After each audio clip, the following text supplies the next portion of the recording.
जालन्यामध्ये शेतकऱ्यांकडून तहसील कार्यालयावर बोंब मारो मोर्चा काढण्यात आला। ओला दुष्काळ जाहीर करा आणि नुकसान झालेल्या पिकांसह शेतकरी मोर्चात सहभागी झाल्याचं पाहायला मिळालं। शेतकऱ्यांची सरसकट कर्जमाफी करावी अशी मागणी जालन्यातल्या शेतकऱ्यांनी केलेली आहे।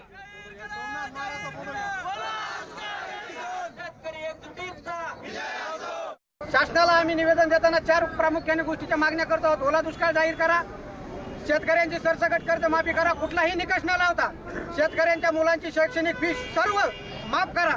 2018 चा 1352 कोटी रुपयाचा आमचा पीक विमा मंजूर असलेला तो आम्हाला हवा आहे।